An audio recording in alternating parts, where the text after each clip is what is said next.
আলাইকুম বিসমিল্লাহির রহমানির রহিম।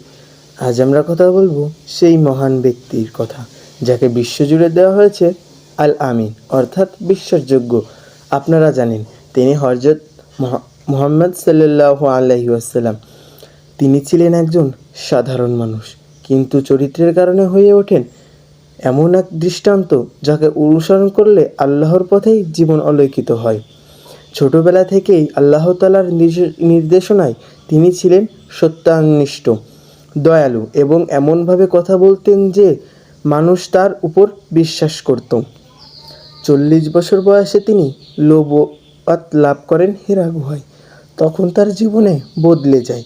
তিনি মানুষকে একটাই সত্য উপদেশ দিতে শুরু করেন, লা ইলাহা ইল্লাল্লাহ, অর্থাৎ আল্লাহ ছাড়া কোনো উপাস্য নেই, একমাত্র আল্লাহরই ইবাদত করতে হবে। ঈমান প্রচার করতে গিয়ে তিনি প্রতিকূলতার সম্মুখীন হন। মানুষ তাকে নিয়ে উপহাস করলো, নির্যাতনও করলো, ষড়যন্ত্রও করলো। তবুও তিনি কোনো ঘৃণা রাখলেন না, কোনো প্রতিশোধ চাননি।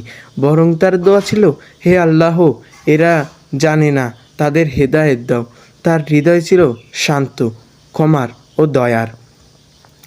তিনি একদিন এক বৃদ্ধা যাকে বহুদিন ধরে লোকেরা অপমান দিত, নবীজি সাল্লাল্লাহু আলাইহি ওয়াসাল্লামের পথ ধরে কাঁটা ছুড়িয়ে দিত। একটা সময় সেই বৃদ্ধা অসুস্থ হয়ে পড়ে। নবীজি সাল্লাল্লাহু আলাইহি ওয়াসাল্লাম নিজে তার কাছে গিয়ে সেবা করলেন। বৃদ্ধা হতবাক হয়ে বললেন, আপনি কি সেই ব্যক্তি যাকে আমি অপমান করতাম?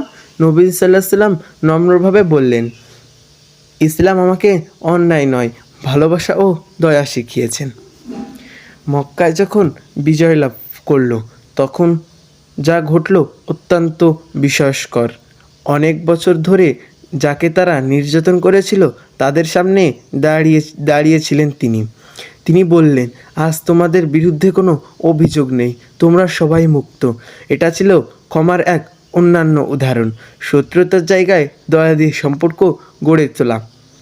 তিনি মানুষকে শিখিয়েছেন যে সত্য বলা ও সৎ হওয়া ঈমানের অংশ।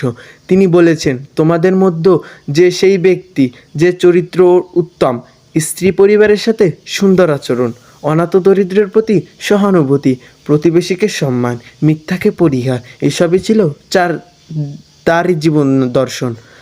সবচেয়ে বড় শিক্ষা ছিল অন্যায়ের প্রতি ভালোবাসা ও দয়া। তিনি বলেছেন, একাকী ভাই এর মানুষ মনে করবে না যতক্ষণ সে তার ভাইয়ের জন্য এমন কিছু চায় যা নিজের জন্য চায়, অর্থাৎ অন্যায় ভালোবাসা নিজেরই মতো ভাবে।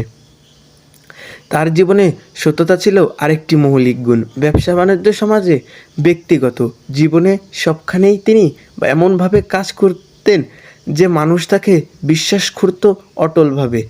আল আমিন নামের ডাকাটা শুধু এটা তার নাম ছিল না, সেটা ছিল গোটা জীবন ব্যবস্থা। তিনি শিখিয়েছেন সমস্যার সময় ধৈর্য রাখা, বিপদে ধীরতা, আশা হারানো যাবে না। যখন অসংখ্য বাধা সামনে এসেছিল, তিনি হাল ছাড়েননি। তিনি বুঝিয়েছেন যে আল্লাহর সাথে সম্পর্ক গাঢ় হবে, তখন আমরা ধৈর্য ধরব এবং ভালো কাজ করে যাব, যদিও ফল দেখতে সময় লাগবে।